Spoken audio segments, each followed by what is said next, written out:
get this show on the road. All right, now we can be all official. Welcome. Welcome, everybody. It is your Friday success call, otherwise known as Finish Strong Friday. We focus on primarily mindset-related topics on Fridays, and ideally try to weave in something strategic as well. My name is Jeffrey Howard. You can call me Jeff if you choose. I'm a VIP mentor with 8-Figure Dream Lifestyle, and bear with me a minute while I get some lines muted here, since I'm getting some background noise. Yeah, we do these calls every Friday. This is my favorite call of the week. I may be a little biased about that, but this is definitely my favorite call. We're all about the mindset. And the reason for that is because I am a firm believer that everything that happens in your world, success or quote unquote failure, is happening primarily between your ears and in the way you focus your actions on a day-to-day basis. So we try to give you tools on Friday to actually upgrade your game in that regard. And we call it Finish Strong Friday, or hashtag FSF, because Finish Strong Friday is when you should be thinking about wrapping up all the loose ends of your week that maybe fell through the cracks. And we're going to talk about a topic that's going to maybe help you to do that even more effectively today. And that is the idea of being in the zone. So a little bit of background, just for those of you who might be guests or who don't know me from the past. I am a business coach, entrepreneur, been involved with home-based business, direct sales, some network marketing, et cetera, for the last, I'm coming up not too long. In just a couple of weeks, I'm going to celebrate my 22nd anniversary since I fired my boss, my last boss. Used to work for lawyers. Those are good bosses to fire. Let me tell you, that was a happy day. Celebration day. So a lot of ups and downs in that period of time. I've been involved with, maybe 30 different companies, including a couple of brick and mortars, and my coaching business that I've had for the last almost 18 years now. And, I've had what I would consider successes in 9 out of 30, which I think maybe from an entrepreneur perspective, that's not bad odds. But, and success is it's a definition, it's a personal definition. So I call it, financial success is 6 figures or multiple 6 figures or better. And so that's been 9 different companies. The last 5 in a row have been successful by that definition. So maybe I'm feeling like I'm kind of getting the hang of it now, and I can, share a little bit more about how to help you to do the same thing. I help people to create multiple streams of income, 8-Figure Dream Lifestyle being one of those. That's certainly my, primary income stream, my tier 1 program, if you will. But I'm, got a lot of different interests. I'm a musician my whole life, had a career in the music business back in the day. I'm a single dad. I've got 4 boys, but only one that still lives at home, 16, is out driving now. And so if you're in Northern California, then just, have a heads up. We got a new driver on the road. And that's where I live, Northern California, in the wine country, north of San Francisco, Sonoma County. I live where the wine lives. If anybody ever wants to come out and enjoy adult Disneyland, I'm always here. So with that said, let's get the show on the road. And just a little bit of housekeeping here. Everybody's muted right now. We have a relatively small group. We love these calls on Fridays to be interactive.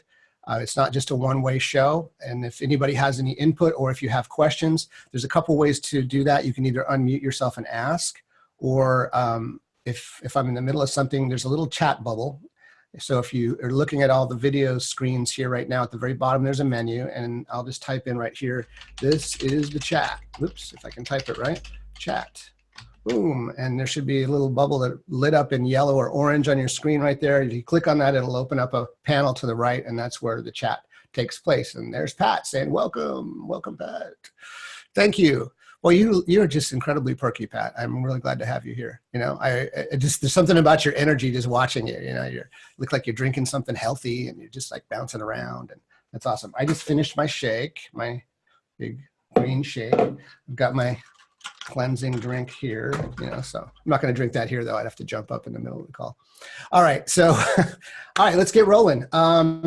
So today I'm going to talk about a topic that's near and dear to my heart, and anybody who's been around any of my trainings knows that I like to focus on not just mindset, but actually, your brain and how it functions and how the physiology of your world is dictated by that. So I'm going to talk about something called being in the zone. And I think probably most of you have heard of the concept, being in the zone.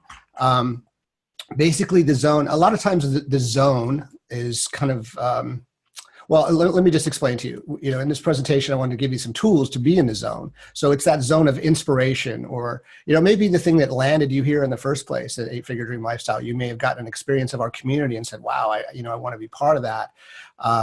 You know, but there's different zones. And for example, the zone of genius or productivity. And I have my own sort of, you know, labels for all these things. So this is just my own spin on it. And this is actually kind of based around a book that I'm working on. I've outlined, and it's hopefully coming out this year.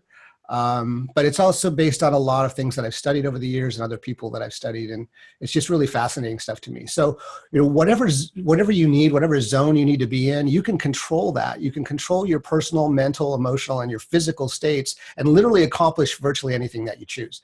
So let's talk about the core question, and that is, what does it actually mean? You know, what does it mean to be in the zone? So the concept of the zone has been most widely and commonly associated with athletes. And that's actually a great way to start to make the connection, because some of you may have that inclination, or even if you don't have an athletic inclination, you'll understand some of the comparisons here. So, but you know, this concept can be used for virtually any area of your life. And again, whatever zone you choose to be in. So we've all had that feeling of things just kind of being really smooth and effortless. And so stop for a moment and just go back to a time that you remember feeling like that. You remember feeling like things just came together almost without you even having to be involved, like you were dialed into the right frequency for doing whatever it was you were doing at the time. So that could have been maybe for you something creative, like writing or playing music. That's big things for me. Or maybe you were, you know, giving a talk, or even in a sales presentation, like when you're talking to a prospect or you're on a roll, you're talking to prospects and you just feel like, wow, man, I got my talk down. I'm just like dialed in and people are responding and people are jumping on the webinar. Man, I'm just totally in the zone. So that's what I'm talking about. So more than likely, you've had multiple experiences like this in a variety of areas of your life. It's like you're connected to the whole energy of the universe. Like you're just, you know, like downloading the right thoughts or the right words or the right moves or the right actions or whatever it is. We've all had that experience. So, and we all, I think, you know, I mean, tell me if I'm wrong, you guys, but don't we all want to be in that experience? Isn't that like the way to live your life? That's the zone is what I'm talking about. It's like that direct download from the universe is how it feels to me. So it's not limited to athletic performance. And, you know, when you're connected in that way, you just want to stay in that space. Again, we've all had that experience. So the real question, how do you stay in that space? So I'm going to talk more about that. I'm going to give you some tools that are going to help you. So just to illustrate the power of the zone, though, before we set up the how-to, I want to just give you some perspective. And again, if you've been on my trainings before, I use a lot of similar comparisons. And we talk about a lot of things consistently because there's not this incredibly broad scope of tools to use. They all essentially funnel down and boil down to a few core things.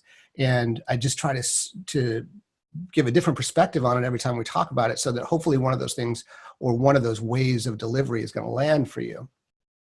So I want to illustrate the power of being in the zone by sharing a little bit of research. And I don't want to get all too sciencey on you guys, but it's important that you don't come on these mindset calls and think, well, this is just a bunch of airy-fairy woo-woo stuff. And, you know, this guy's like, oh, he lives up in Northern California, man. And, you know, that's what they do up there. You know? Look, I've lived all over the world. I just happen to love living here. And it's not about that. I'm not of that culture or whatever. So don't judge me, and I'm not going to judge you. But I want to, you know, I know there's also at least four different personality types on all of these calls, right? We all fall into different personality categories. Some of you need to know that there's reality and science behind what I'm saying, that it's not just some fluffy thing, right? So let's talk about that a little bit. There have been numerous studies that have been done with athletes. So, you know, again, I use athletics in a lot of comparisons and trainings because it makes sense. I talk about it in my 90-day game plan. Why do you take a picture of yourself on day one of a weight loss or fitness program? Well, because in 90 days, you'll be able to see the difference, but every day along the way, you won't necessarily see the difference. Same thing is true for your business. Take a snapshot, know where you are today, and journal and you know, document every aspect of what you do over the course of 90 days, and you're going to see how much progress that you made. Anyway, I'm off on a tangent, which those of you who know me know that that's what I do. So let's talk about some of those studies that have been done with athletes. And this one is pretty common. I've talked about it before. You may have heard about it. It's really kind of widely referred to as the litmus test for visualization. Again, topic we discuss regularly on these calls. So it was done by Judd Blaslatto, PhD, University of Chicago, where they've done a lot of brain research. I'm going to talk about another one here in a minute. But this was done with basketball players. So again, maybe you've heard of this, but it so clearly shows the power of the subconscious mind, and it gives us really important clues about being in the zone. So according to Dr. B, I'm just going to call him that because Blaslatto is just really hard to say over and over. This is a quote from him. Not only does a visualized experience condition the human brain, but it will also program the human body. All right, let that sink in a second. What you think about is physically what is going to be created in your world. Okay, so you can kind of equate this to law of attraction if you want to, if you go down that path. But you literally can practice in your brain and your body will respond. So let me show you how he did this. So, what he's essentially trying to tell you is that mentally, through visualization, through a self-controlled way of moving into your zone, your brain actually generates impulses. It prompts the neurons in your brain to perform the movement that you're visualizing by transmitting these electrical impulses from the brain directly to the muscles. So I know it sounds very sciencey, and if you're into science, if you're that kind of personality, you're loving it. If you're like, get to the point, it may be a little hard to follow, but bear with me, okay? Because I'm going somewhere with this. So basically, in other words, since your subconscious mind really can't tell the difference between physical reality and something that you're vividly imagining, the physical response in your body is exactly the same, including the muscle memory. So here's how he did the study. First, the basketball players were tested initially, the sort of, what's the baseline, right? So they were tested to determine how proficient they were at free throws to start with, like how good were they at the beginning of the test. And then they were randomly assigned into 3 different experimental groups. First group went to the gym every day for an hour, practiced free throws. Second group also went to the gym, but instead of actually physically practicing, they just lay down and simply visualized themselves shooting the free throws successfully. The third group did nothing. They didn't shoot, they didn't think, they didn't do anything. They were just instructed to pretty much forget about basketball altogether. Don't touch a basketball, don't even think about it. All right, so here's what's really interesting. At the end of the 30 days, the 3 groups were tested again to determine their proficiency at free throws. So how much did they improve? Well, the players who hadn't practiced at all showed 0 improvement. Duh, big surprise, right? You might expect that. In fact, many in that group actually exhibited a drop in their proficiency. Again, you might expect that because if you don't practice, you lose your touch. Think about that one for a minute. If you don't practice, you lose your touch. Same thing applies to us as we learn and use business strategies that we've been teaching you in 8-Figure. Now, the group that had actually practiced for an hour a day showed a performance increase of 24%. Here's what gets really interesting. So the group that did the visualization process without practicing at all, they just imagined themselves shooting free throws, improved by 23%. That's only 1% less than the group who physically practiced. And keep in mind, they weren't doing any physical activity during that 30-day period either. So, you can account for that 1% simply by, the lack of mechanics of the physical movement. So I don't know about you, but I find that pretty astounding. So obviously it shows great potential, and it shows a lot about what we can do with our minds. So moving on here, another, I guess it's not really a study, but just some information. So Jean Williams, PhD, wrote in her book, Applied Sports Psychology, 99% of the 235 Canadian Olympians who went to the 1984 Los Angeles Olympics used imagery or visualization. 40 elite gymnasts reported extensive use of imagery skill for preparation of their events. And in 1988, some 86% of US training consultants were using mental training strategies for our US Olympians to go to the Seoul Games. Okay, so if it works, if it ain't broke, why fix it, right? We've got the tools, let's use the tools. Oh, what's visualization? Well, wait, isn't that just some meditation and la, la, la? We'll talk about all that too, but I just really am trying to make a very strong case for you guys why this is real stuff. And in terms of at least the area of sports, it just keeps increasing and increasing. And just to close this section out, sorry, I've got some noise. Let me find the line where I'm getting that from. I'm not seeing it for some reason. Okay, well, I got a little bit of echo on the line, but We'll get over it. So Jack Nicklaus, in his book Golf My Way, he says, I never hit a shot, not even in practice, without a very sharp, in-focus picture in my head. It's like a color movie. So again, all these examples are a testament to the power of visualization, imagery, and how they can be used as tools for being in the zone. So let's move on. Can I say something? Yes. Who's that? Joy? Yeah. Okay. So I swim 3 miles every day, and I have a neuromuscular disease, muscular dystrophy. But so I was, for a while, I wasn't concentrating, but I still was swimming my 3 miles, but I was struggling and I was sinking and I was doing poorly. Still never gave up. But now with this business, the way it taught me to think differently and everything, and with that book, The Secret Thing, I now when I swim, I concentrate that, say, I'm light as a feather, I'm not going to sink. I concentrate on body position, my stroke, how every part of my body is moving, and the where it's at, and I swim so much better. Yeah. And more efficiently. And it's all because I concentrate saying that I'm light as a feather. I'm not, I'm all this positive stuff, and it completely changed. And I really thought it couldn't, because this is a, what do you call it? A debilitating progressive. Degenerative disease. Yeah. Yeah, exactly. So, but I'm, I fight this thing all the time, and this is my fight, but I'm concentrating on the positive, and it totally turned everything around in a way that I never thought possible. That's awesome. I mean, again, another testament to the power of how your mind controls most of what's going on in your world, physically and otherwise. So getting control over your mind makes all the difference in the world. Now, that's not to say that the physical activity isn't helping or whatever, and I'm going to get into that here in a minute. But that's a great share, and I appreciate you saying that. It just shows you how powerful this stuff is, which is why every Friday, in some form or another, I come out here and hammer on this stuff. It's really important that people get this. So now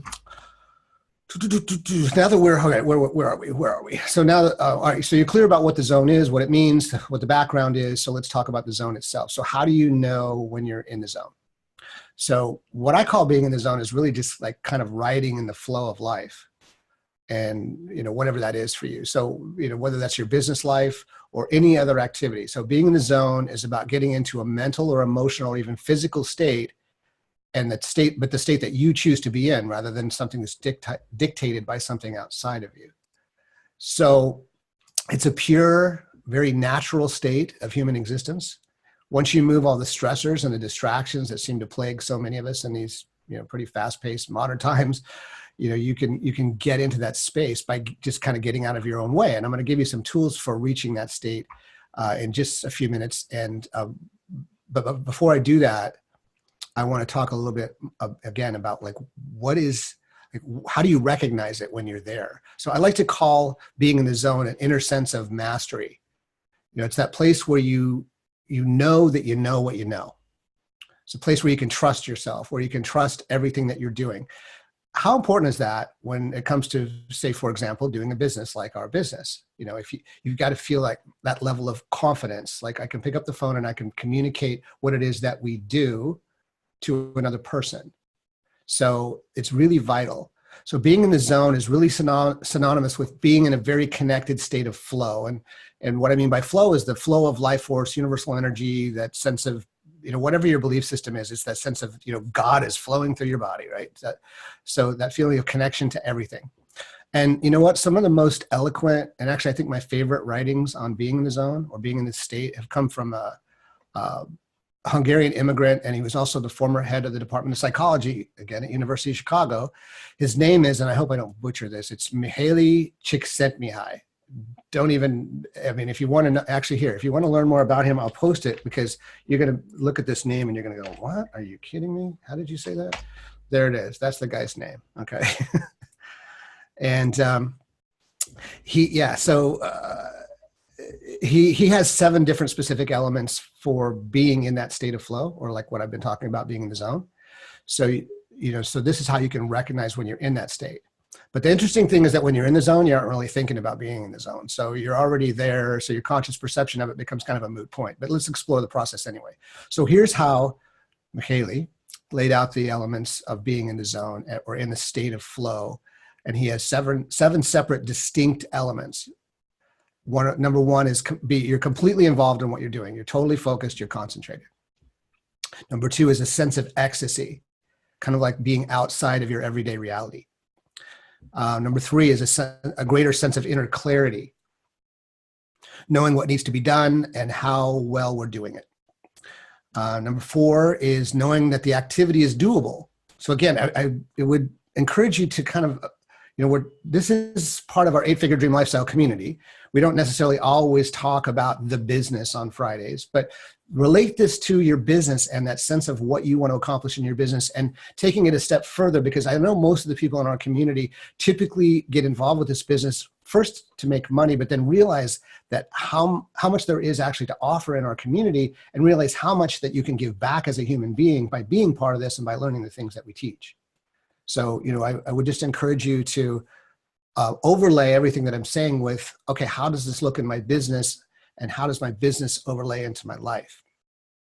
So again, knowing that the activity is doable, so that your skills are adequate to the task, that you can do it.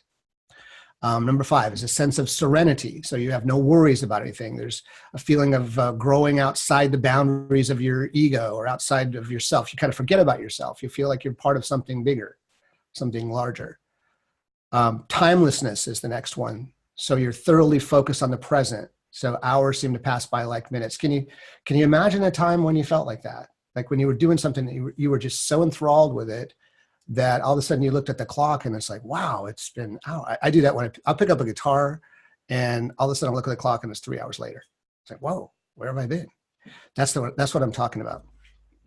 And the last one is intrinsic motivation. So whatever you're producing, whatever produces that flow ultimately becomes its own reward. Again, using the analogy of music, for me, at the end of that time, I don't feel like, was I productive? I'm not thinking about, was I productive? It's just that like the process itself becomes its own reward, if that makes sense.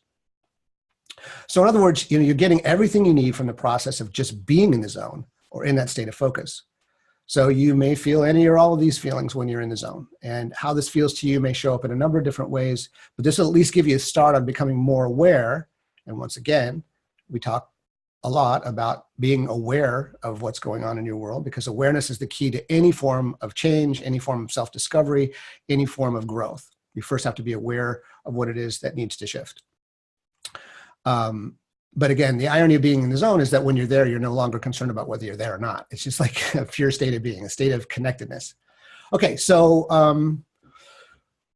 before we get into I'm going to give you 7 steps for being in the zone. This is really designed like peak performance for entrepreneurs, but it really can be overlaid into any area of your life. So I want to give you some very simple ways of just keeping yourself focused in general, building your left-right brain balance, which is really important, and then generally supporting yourself to be more present in your own daily life. And this will contribute to your ability to more easily access the zone whenever you need it for whatever you're doing. So there are a few practices that'll help you to build a foundation.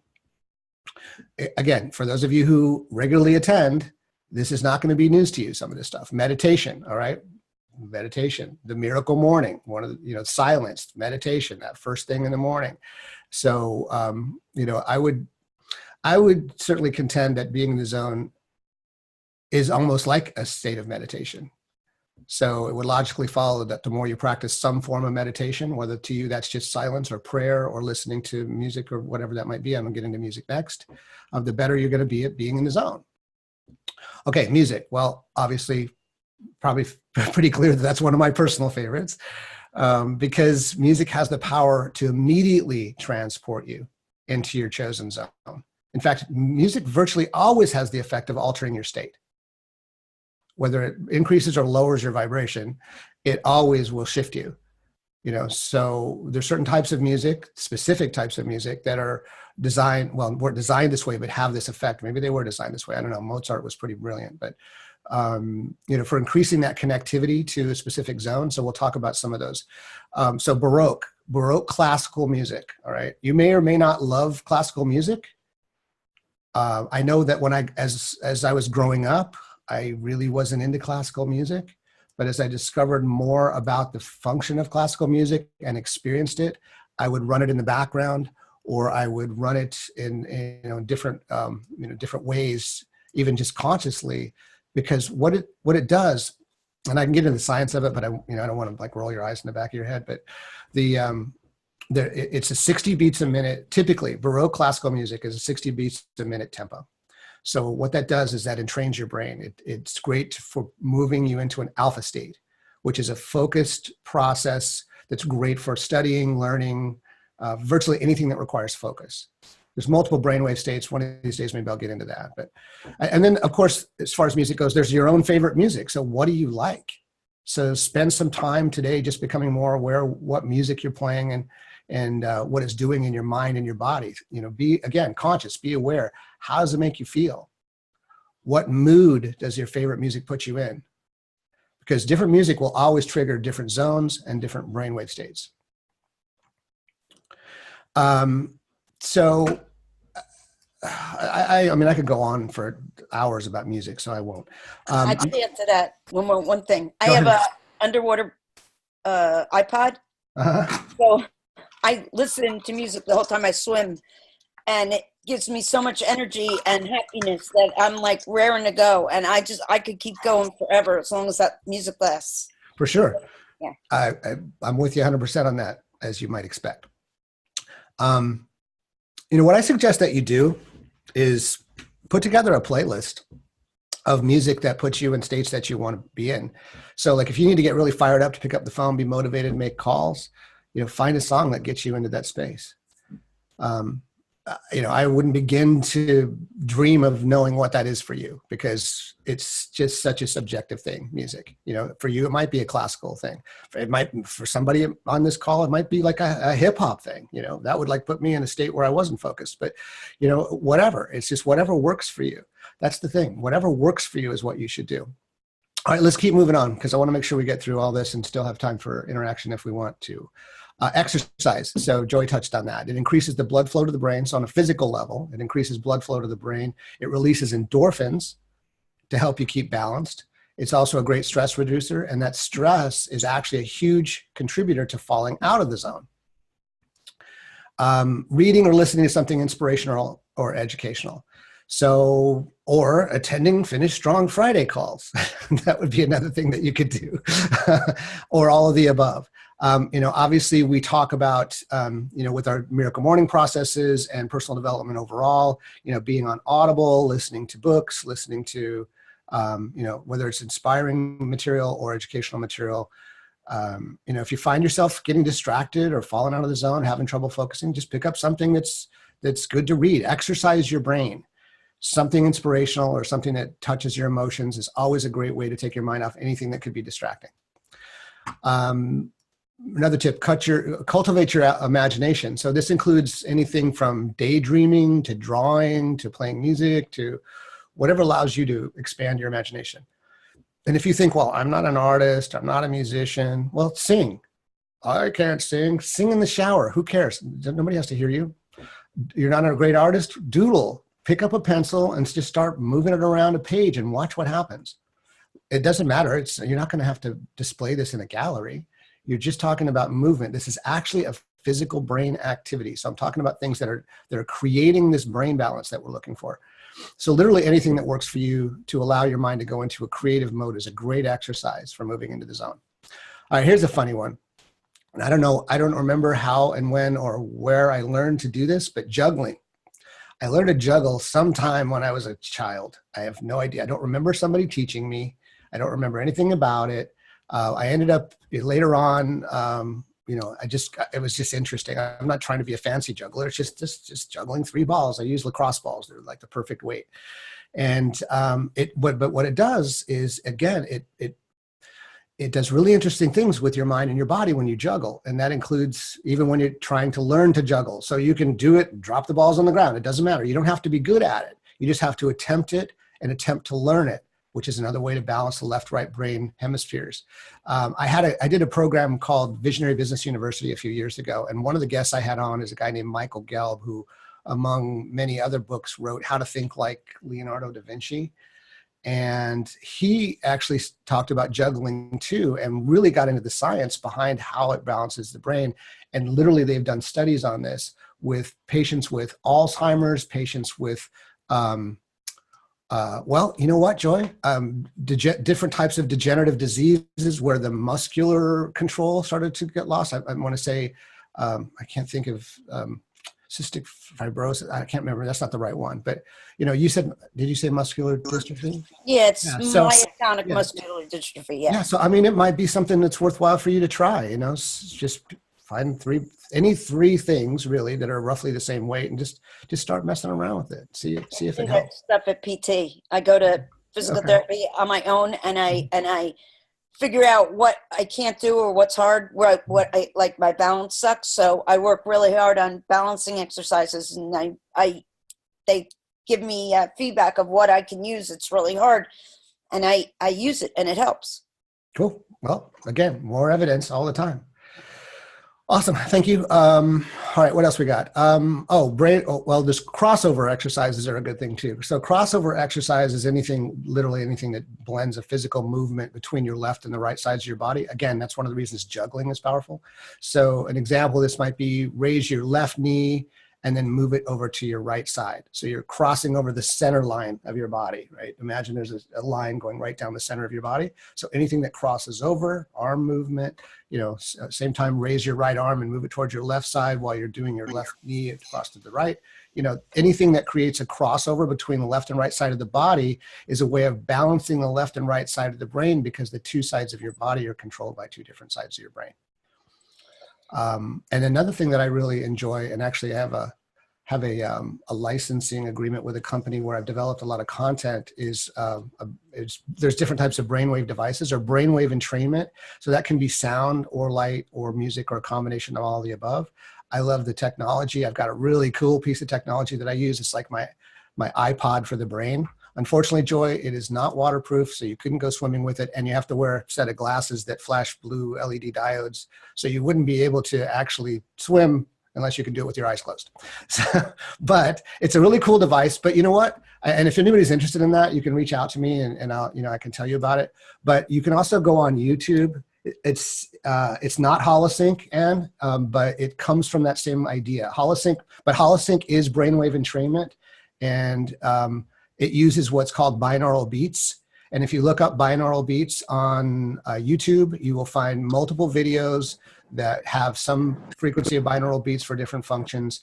Basically, what this is, again, I don't want to go too off on a scientific tangent, but what this is, binaural beat, you have to use headphones, by the way, stereo headphones when you do binaural beats, because what's happening is they're feeding one frequency into the left side of your brain, or to your left ear, this is my left ear, your left ear, the other, a different frequency into your right ear. And what happens is your brain finds the center point of those two frequencies and balances to that frequency. So I don't want to get into the eye roll science. It's really, really cool stuff though. So I mentioned alpha state before. So alpha state is a brainwave frequency of between 10 and 12 hertz, 10 and 12 waves per second, if you will. And if you feed in, let me just do some magic numbers in my head. So let's say you feed in a 20 hertz frequency in one ear and a 10 hertz frequency in the other. It's going to balance your brain to 10, which is going to put you in an alpha state. Your brain takes the two frequencies, blends them together, creates an average. Brain's pretty freaking smart, guys. Okay, so you don't have to know how this works to know that it works. So look it up on YouTube, or it's not hard. Brainwave entrainment, binaural beats. It's here, I'll type it out. Binaural beats and brainwave entrainment. Okay, I think that's right. There we go. All right, let me figure out where I'm getting noise again. I'm hearing sound coming from somewhere, and I see it looks like everybody's muted. It's really bizarre. We have a ghost. There's a ghost on the line. Okay. So, sorry guys, I'm totally geeking out on this stuff today, so just bear with me. I'm really into this stuff. Okay, so those are several ways that you could just kind of, keep yourself in balance, start moving towards being in the zone, or just practical ways that you can keep yourself focused in general. So, so now you may be asking yourself, all right, well, what's the best ways to reach and maintain this state? So again, we're going to go down, I'm going to give you 7 steps for being in the zone of peak performance. And I focus on as an entrepreneur, but it can be anything. And I'm not just talking about being in the zone either. I'm talking about staying in the zone. So obviously some of the things we've already touched on, but I want to give you some specifics now that you can easily do to keep yourself in this enhanced state more of the time, and ideally most of the time, in a perfect world, all the time. So number 1, feed your mind. So there are countless ways to do this. We've talked about a couple already. Infinite ways of doing this, actually. Let's talk about a few now. Use positive self-talk. So much of the internal and external chatter that we experience throughout our day is negative. Again, this is a repeating theme for those of you who are here every Friday. This includes not only what we're saying to ourselves, what may be said to us, or what we may be asking ourselves, but also what we experience around us all the time. And I dare say that from when I first developed this presentation a while back, things have gotten maybe worse in that regard. TV, radio, newspapers, current state of affairs, CNN, constantly negative news, So one strategy is just to stay away from all the negative input. Like, turn it off, guys. Just shut off the TV. Promise you, if something's so important, you're going to hear about it, right? Somebody's going to call you. It'll show up in your Facebook feed, whatever. Try to stay away from it. Maybe Facebook's the thing you need to cut out, but it is a great tool. So your brain and your subconscious mind, again, it's like a universal supercomputer. It's processing all this input, regardless of whether you're conscious of it. And you know what they say about computers, right? So garbage in, garbage out. Well, be very careful what you put in. All that negative input, it piles up and it piles up until we start feeling a sense of overwhelm, until we start feeling almost like neurotic. So it's really important to become aware of the voices in your head and the voices that are coming in from around you, and then catch yourself, reframe what's going on, and give yourself some positive input to reframe the whole concept. So, again, example of how we talk about doing this is through affirmations, or I will talk again about affirmations, which is a question format. An affirmation is basically just a positively framed statement of what you want, stated in the present tense. So for example, I'm enormously talented and I can accomplish anything upon which I focus my mind. Okay, so that would be an affirmation. But again, you've heard me talk, again, if you've been here before, you've heard me talk about how to reframe an affirmation into a question. Because when you make a statement, here's something else that goes on with your brain. When you make a statement that's not technically true in your life, and you say it in the mirror like you're taught to do, from as way back as Think and Grow Rich from the 30s, right? This is concept of positive affirmations, speaking these things out loud on a daily basis, in the morning and at night before you go to bed. And, you say to yourself, like what I just said, I'm enormously talented, all right? Well, if you don't actually believe that, what happens?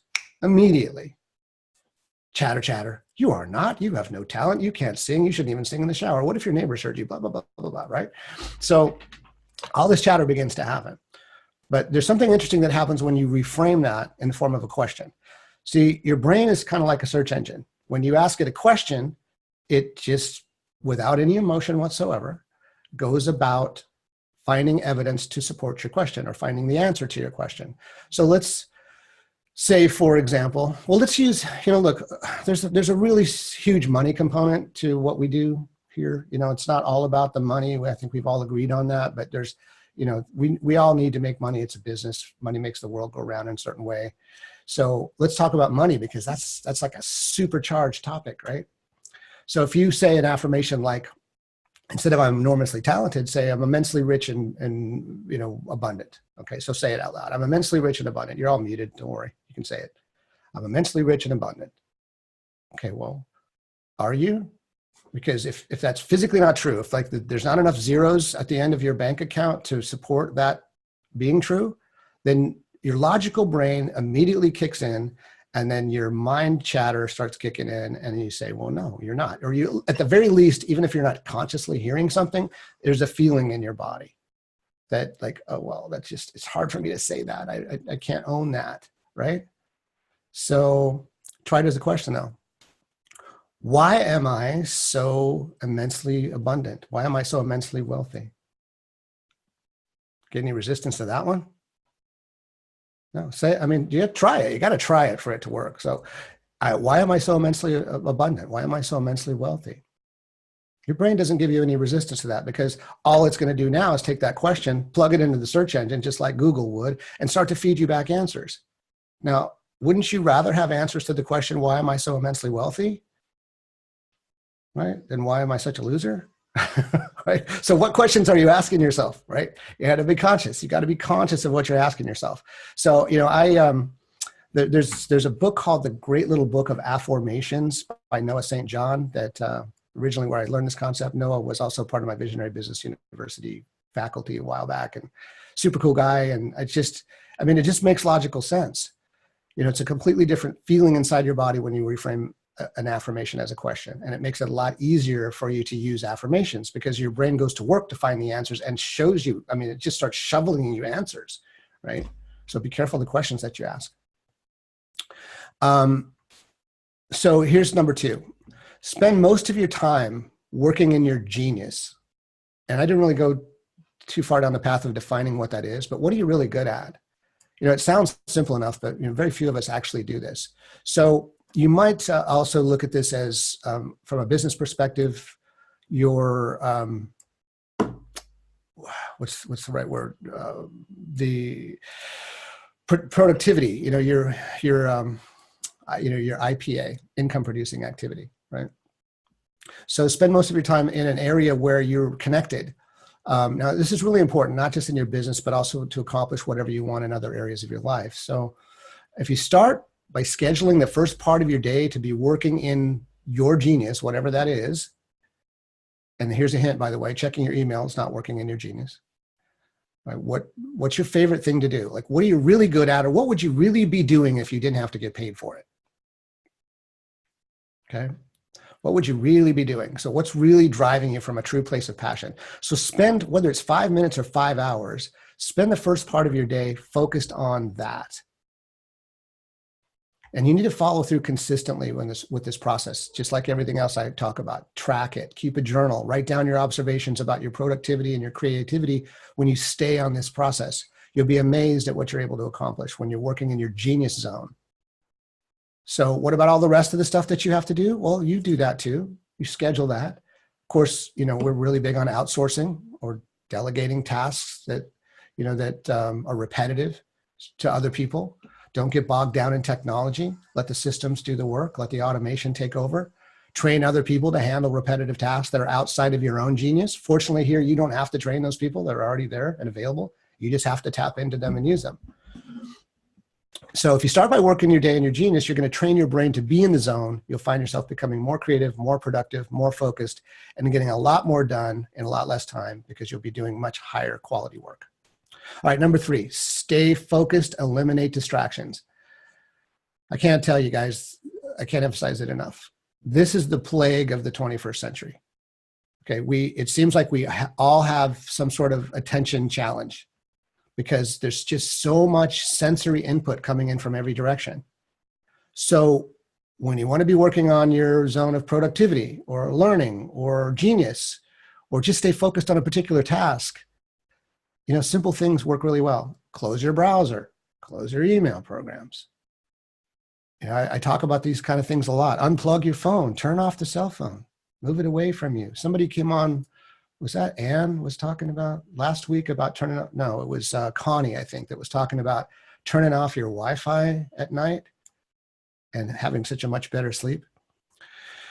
And here's a big thing. Inform the people around you, you know, whether it's if you're at work and you want to be in this zone, you know, your staff, your partners, your family members, your friends, inform them that this is your time. Okay. Do not interrupt. Let people know that you'll be returning their calls or their emails at a particular time of day and then stick with that plan. So you can find maybe a couple of times a day, 10 in the morning, 4 in the afternoon, whatever it is. And I know it seems almost impossible for us, some of us, to do that. And I'm honestly looking in the mirror as I say this. We teach what we most need to learn. But I tell you, you gain so much time back. You'll own your time so much more. And you'll get so much of your own genius capacity back from setting schedules for emails and phone calls and all the other distractions. We have to do all these things. There's no question. But eliminating distractions for a while, especially in the morning, is going to help you to stay focused, and it keeps you in the zone. And if you're doing a lot of repetitive tasks at your desk or computer, just make sure also to get up every hour or so, stretch, walk around a little bit, drink a glass of water, take a few deep breaths. This will have an amazing positive effect on your actual productivity. So there's the things that we think are our working time, and then there's really our working time, like when we're really being productive. And don't confuse the two, because we do a lot of busy work that makes us feel like we're working, but you need to really stay focused on the IPA, but mostly on the genius zone.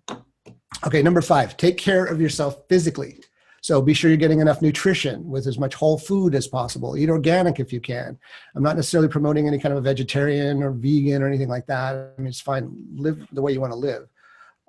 But staying away from processed foods, eating lots of fruits and vegetables, taking good nutritional supplements, that all helps immensely when it comes to staying productive and keeping your energy up. This is a big one. Sleep. Everyone needs a different amount of sleep, but be sure that you get what you need every night. So if you can, take a quick cat nap during the day if you need to, particularly if you have a tendency to get a little worn down during the day. We've touched on this a little bit in the past. And it's interesting because, you really need to understand your own clock. Some of the most creative, ingenious people of all time had really odd sleep schedules. And they attributed many of their most creative ideas to inspirations that came to them when they were taking these little naps. Thomas Edison, notorious for this. He would actually sleep on a book, and he would swear that he got, by osmosis, whatever was in the book and into his brain. I don't know if that's true or not, but these little cat naps, it lets your brain rest and rejuvenate. And it also, of course, takes care of you physically. And again, another, back to physically, exercise is important. Something, do something every day, something to move your body, whether you just Joy goes swimming. That's what she can do. So, get out, take a 15 or 20-minute walk, do some vigorous stretching, little yoga, whatever, go to the gym for a full-blown workout, exercise, blow it out, lift weights, whatever it is that you want to do. But it increases your energy. It increases circulation of the blood to the brain, and it releases endorphins that help keep your stress levels down. And again, I just want to mention, get outdoors as much as possible. Breathe fresh air, visit an ocean, visit mountains if you have them close by. Go sit in a park, take off your shoes, put your feet on the grass. That grounding effect physically will literally change the frequency of your body. And that's not woo-woo, that's science. They've proven it now. So yeah, all this stuff is not only great for taking care of yourself mentally and emotionally, but also physically. All right, number 6, visualizing your intended outcome. So we already discussed this in some detail, the power of visualization, or imagining yourself achieving your goals, achieving whatever it is you want to accomplish. So whether these are places that you want to go, or developing your business or fitness goals, whatever it is that you need to do or be or have, that mental rehearsal process will help you to practice being there and put you in the right zone for getting there. And I personally believe that also, that everything starts with thought and then is drawn to you from the thought. So it's created from the thought. And so visualization is part of that process. What I use for that personally is a vision board. I have actually pictures. It makes it easier to visualize when you can actually look at something. And then the last thing, and this is a little, sort of, I don't know, what's the right word? Just accept and surrender to the process. So what do I mean by that? So as I would consider us all to be what I call conscious entrepreneurs. So not just people in business, but people who actually really care about changing people's lives and changing the world in some way. So, and you'll know if this is you, sometimes as conscious entrepreneurs, we try to be everything to everybody. We try to be Superman or Superwoman. And we're just so passionate about what we're doing and who we're trying to help that we get completely caught up in it and we lose track of ourselves. So sometimes we just need to slow down and remember that there's a process to all this. And as much as we'd like to, we can't always control every aspect of that process. So the entrepreneur's journey is really never ending. There's always another idea.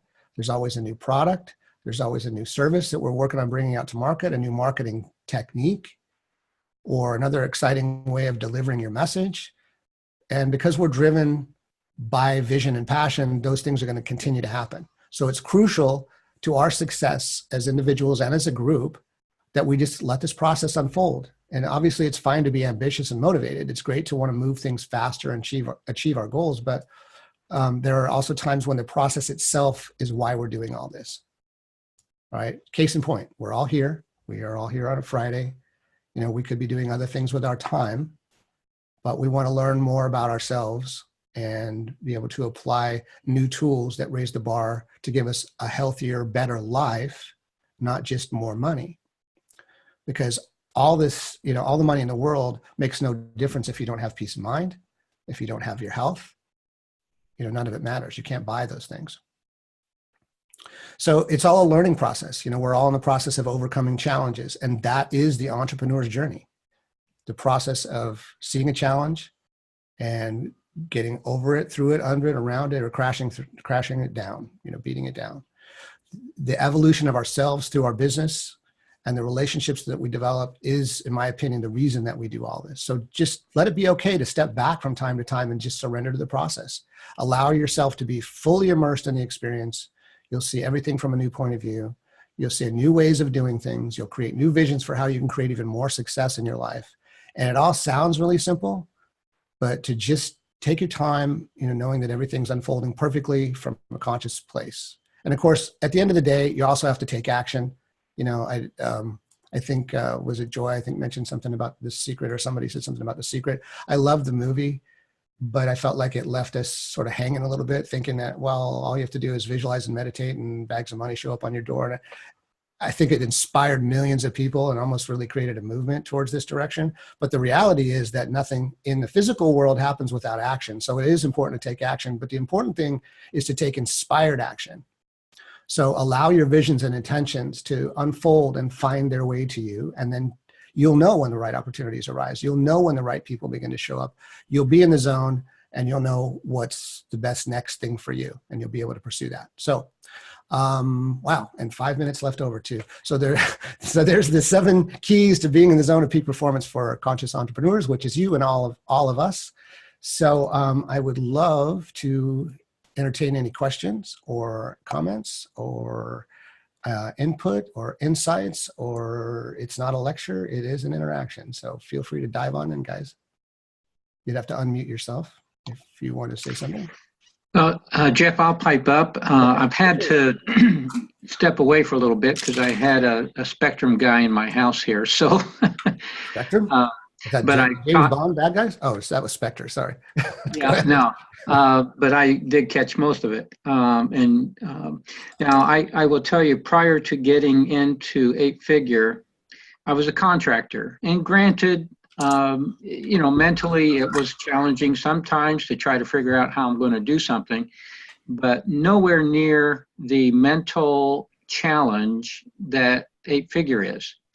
And so this has been so good for me because I find, you know, just being able to use this opportunity to really take control of my thinking and being able to really, you know, control every thought that comes into my head and be able to overcome any negativity and really rise to the top. So, you know, I appreciate, Jeff, what you were talking about today.